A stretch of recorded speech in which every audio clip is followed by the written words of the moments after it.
Assalamualaikum warahmatullahi wabarakatuh.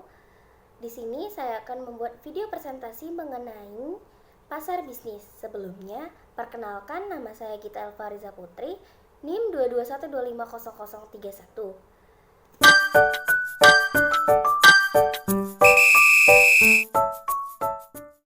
Pasar bisnis adalah proses pertukaran barang antara penjual dan pembeli. Namun, pembeli tidak memakai barang tersebut untuk kesehariannya, melainkan untuk dijual kembali kepada pihak selanjutnya untuk mendapatkan keuntungan dari penjualan tersebut. Karakteristik pasar bisnis. Ada 10 karakteristik dalam pasar bisnis. Pertama, yaitu pembeli lebih sedikit. Kedua, pembeli lebih besar. Ketiga, hubungan pemasok dan pelanggan yang dekat. Keempat, permintaan turunan. Kelima, permintaan yang berfluktuasi. Keenam, pembeli secara profesional. Ketujuh, pengaruh beberapa pembelian. Kedelapan, jenis utama situasi pembeli. Kesembilan, sub keputusan utama yang terlibat dalam keputusan pembeli. Kesepuluh, peran pembeli dan penjualan sistem. Situasi pembelian. Ada 3 jenis situasi pembeli dan cara membedakannya. Pertama, pembeli ulang langsung.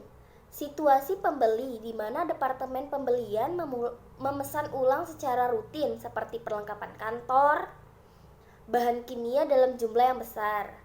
Kedua, pembeli ulang yang dimodifikasi. Situasi di mana pembeli ingin memodifikasi spesifikasi harga, produk, dan syarat-syarat pengiriman atau persyaratan lainnya. Terakhir, tugas baru. Situasi pembeli di mana membeli suatu barang atau jasa untuk pertama kalinya. Peserta dalam proses pembelian bisnis. Ada 6 peran dalam proses keputusan pembelian. Pertama, pencetus atau inisiator, mereka yang meminta sesuatu untuk dibeli. Mereka bisa pemakai atau pihak dalam organisasi. Kedua, pemakai atau user, mereka yang akan memakai barang atau jasa. Ketiga, pengambil keputusan atau decider, orang yang memutuskan persyaratan produk atau jasa. Keempat, pemberi keputusan atau approvers, orang yang mengotorisasikan tindakan yang diusulkan oleh pengambilan keputusan atau pembeli. Kelima, pembeli atau buyers, orang yang memiliki wewenang formal untuk memilih, pemasok, dan menyusun syarat-syarat pembelian. Keenam, penjaga gerbang atau gatekeepers, orang-orang yang memiliki kekuasaan untuk menghalangi penjual dan informasi menjangkau anggota pusat pembelian. Terakhir, proses pembelian. Untuk membeli barang yang dibutuhkan, pembeli bisnis menjalani proses pembelian dan perolehan. 8 langkah dalam situasi pembelian. Pertama, pengenalan masalah. Proses pembelian ini dimulai saat seseorang dalam perusahaan menyadari suatu masalah atau kebutuhan yang dapat dipenuhi dengan memperoleh suatu barang atau jasa. Pengenalan masalah dapat merupakan hasil rangsangan internal dan eksternal. Perumusan kebutuhan masalah. Pembeli mulai menetapkan karakteristik umum dan kualitas dari barang yang dibutuhkan. Perusahaan dapat menetapkan karakteristik umum yang harus dimiliki oleh produk seperti kendala, daya tahan, harga, dan lainnya. Ketiga, spesifikasi produk. Organisasi yang melakukan pembelian harus mengembangkan spesifikasi teknis dari produk bersangkutan.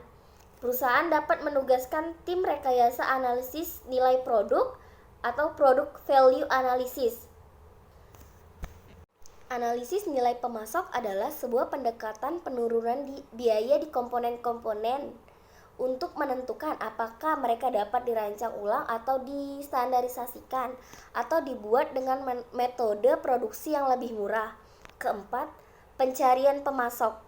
Pembeli berusaha mengidentifikasi pemasok yang paling sesuai dengan cara meneliti daftar perusahaan, melakukan pencarian dengan komputer, menelepon perusahaan lain untuk mendapatkan rekomendasi, memperhatikan iklan dagang, dan menghadiri pameran.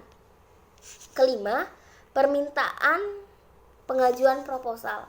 Pembeli akan mengundang pemasok yang akan memenuhi syarat untuk mengajukan proposal serta mengevaluasi proposal tersebut. Keenam, pemilihan pemasok. Sebelum memilih pemasok, pusat pembelian akan mengspesifikasikan atribut pemasok yang diinginkan dan menetapkan tingkat kepentingan relatif mereka. Ketujuh, spesifikasi rutinitas pemesan. Pembeli merundingkan pesanan akhir, merinci spesifikasi teknis, jumlah yang dibutuhkan, waktu penyerahan yang diharapkan, kebijakan pembelian, garansi, dan seterusnya. Kedelapan, penilaian kinerja. Melakukan penilaian kinerja, pemasok akan dipilih dengan metode yang dapat digunakan. 1. Pembeli dapat menghubungi pemakai akhir atau menanyakan evaluasi mereka. Kedua, pembeli dapat menilai pemasok berdasarkan beberapa kinerja menggunakan metode nilai tertimbang. Ketiga, pembeli dapat menjumlah biaya kinerja pemasok untuk mendapatkan biaya pembelian yang telah disesuaikan. Hasil penilaian tersebut, pertama, pembeli meneruskan pembelian. Kedua, pembeli meneruskan pembelian dengan memodifikasi. Terakhir, memberhentikan hubungan dengan pemasok. Demikian yang dapat saya sampaikan dalam video presentasi ini. Saya akhiri. Wassalamualaikum warahmatullahi wabarakatuh.